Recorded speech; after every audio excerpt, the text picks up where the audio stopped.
Shut it! And die!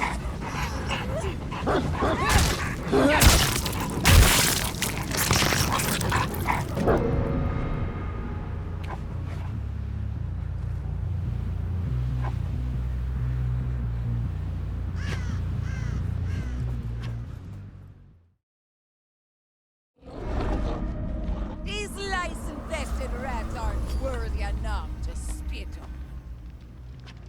Hello everyone, and welcome to this episode. Today, we'll be diving into the newly released version 8.4.0 in the PTB by behavior, which will be titled Doomed Course on release. This exciting update features a new survivor, Taurie Cain, whose intriguing backstory and unique perks add a fresh dynamic to the game. Additionally, we'll be taking a look into the new killer, Portia May, also known as the Houndmaster, who brings a set of powerful perks to shake up the game.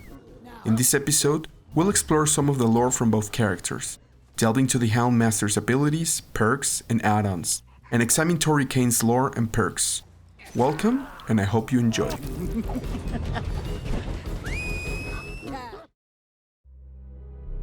In the heart of the Caribbean, there lived a young girl named Portia May. Daughter of a seasoned sailor and a scholar of the world's great stories, Portia was destined for a life of adventure and peril, from her bustling port hometown of fortune to the dark cursed waters of the Dragon's Tooth. Her journey became one of courage and loss. Raised among the whispers of the Arabian Nights and the wisdom of Greek mythology, she learned to navigate the seas and the stars, guided by her father's teaching and her own fierce spirit. When tragedy struck and pirates shattered her world, Portia's path was forever altered. Captured and used as a pawn, she turned the tides, steering her captors into a storm of mythic proportions.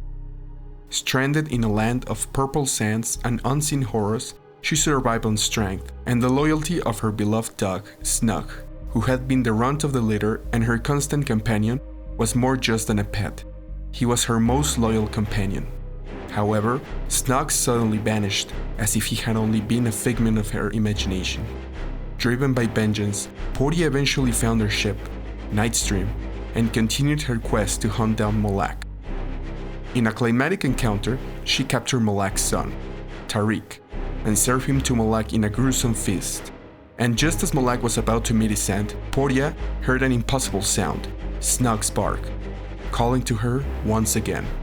Without hesitation, she charged into the dark, malevolent fog, determined to finish what she had started, with Snug leading the way with Malak's scent. Her power is similar to that of the artist, but in this case, Snug is what provides out power, called Scent of Blood. He can follow two commands, Chase, which will make Snug follow a straight predetermined path, indicated by these lines, at a very high speed once the power button has been activated. Similar to the Mastermind or Nurse, once the initial chase path has been completed, you can use a special ability, which will only be available for a very short duration, called Redirect Chase, which allows you to take control of Snug and do a second attack on a new direction. It's worth noting that Snug does not have collision, so if the full distance is not covered, he can bounce through pallets. Snug can also jump through windows, and if a pallet is dropped, jump through it as well. If the attack was successful, the survivor will be grabbed and pulled towards the Houndmaster, revealing their aura while the grab is active, allowing for 4 things to happen. The most common one is for you to hit the survivor on the stage, as the time for the survivor to break free by itself is quite long. Also, if the survivor is falling, rather than getting grabbed, they will get injured instead. The survivor drops a pallet, stunning Snug, but getting a hindered status effect for 6 seconds. Another survivor shoots Snug away with this funny animation. The survivor falls, cancelling the fight. Also worth noting, if you grab a survivor while the gates are opened on the exit gates, the survivor will not be able to exit, which is a very strong power, since if the survivor is injured, you basically have a guaranteed hook, unless of course the survivor is held by their teammates. The second command, Search, allows you to send Snug to a specific location, with the objective of finding survivors. You can choose to send Snug either to the beacon used as pointer, which has a very limited range, or send him as far into the map as possible, by commanding him to a generator. Whichever you choose, be it by accident or on purpose, it will send Snug on its way, creating a path behind him that if you are to follow, will speed you up. The best use for this is for gens that you know are being worked on but are very far and need to reach fast. Although you must be aware that once you leave this path, the effect will instantly wear off, as it does not give you haste or bloodlust. The farther you send Snug, the bigger its detection radius will become. If a survivor enters its radius, it will become visible by Killer Instinct and become affected by Hound Sense. Hound Sense is a secondary effect caused by detection, where if you get injured, you will suffer from deep wound and after being put into the dying state, increase the volume and duration of grunts and pools of blood.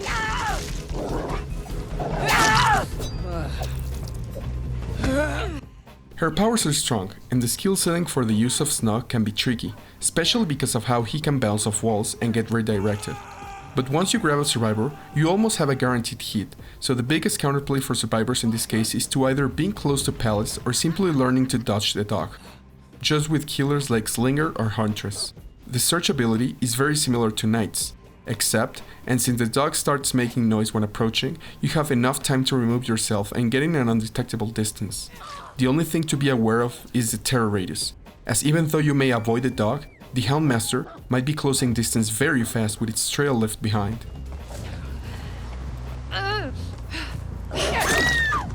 The new perks introduced by the Houndmaster are good, with 2 being the strongest.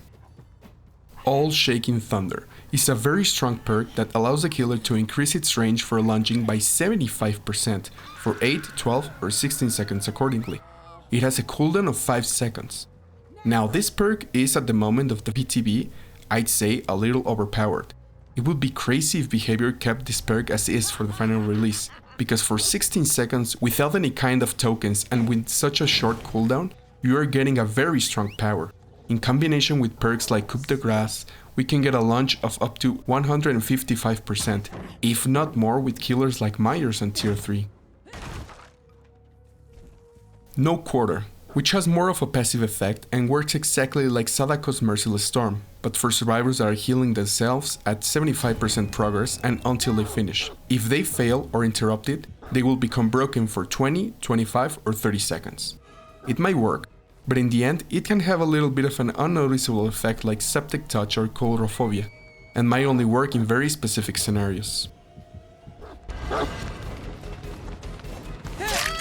Scourge Hook Jagged Compass, which might possibly be one of the strongest Scourge hooks we'll be getting, as this allows you to create Scourge hooks by hooking a survivor into a regular hook.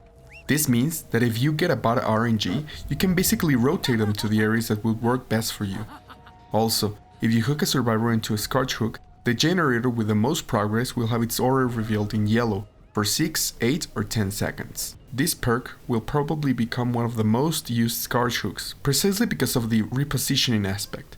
It's a great effect that can give you some control over survivors, which they may not even notice.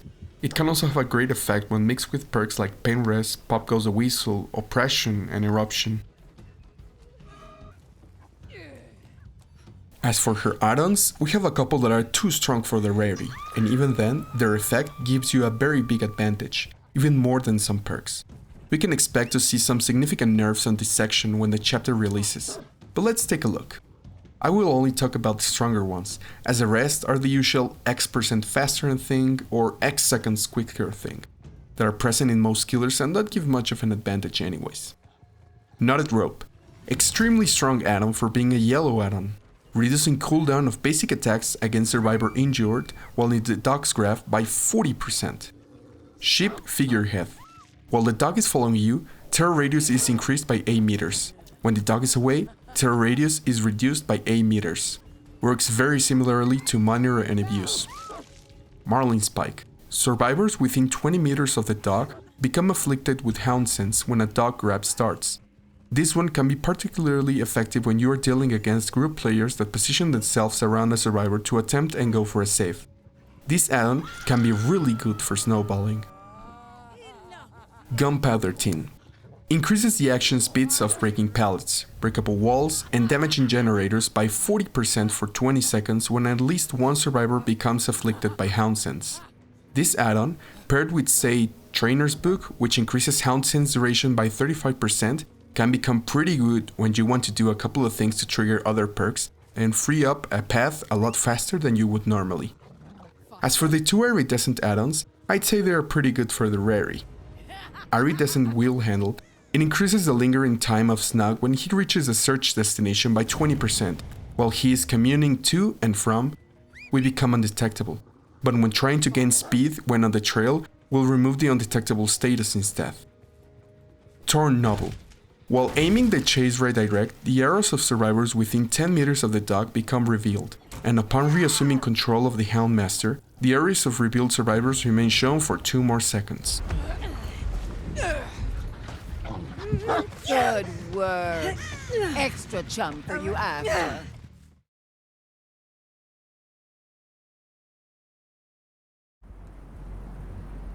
With the new killer, we also got a new survivor. Her name is Cain.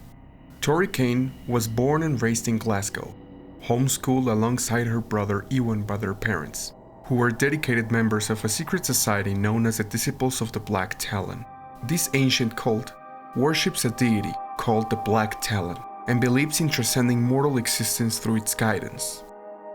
Taurie and her family frequently visited historical sites with connections to the cult, searching for ancient knowledge and technology hidden in areas known as the Bleed, where dimensions overlap. Despite the dangers, Taurie ventured into the Bleed without protective gear, encountering horrors and narrowly escaping with her father. Her experiences in the Bleed left her with recurring visions of cult rituals and sacrifices. She quickly rose through the cult's ranks, carrying out missions to retrieve arcane artifacts and delving deeper into the Bleed. With each venture, she felt more connected to the cult's dark power, transforming from prey to predator. Taurie's unwavering dedication led her to hunt down a skeptic, who threatened to expose the cult. In a critical moment, she hesitated to perform a ritual sacrifice, only to be engulfed by a mysterious black fog. She found herself in the Black Talon's domain, not as a revered disciple, but as a sacrifice.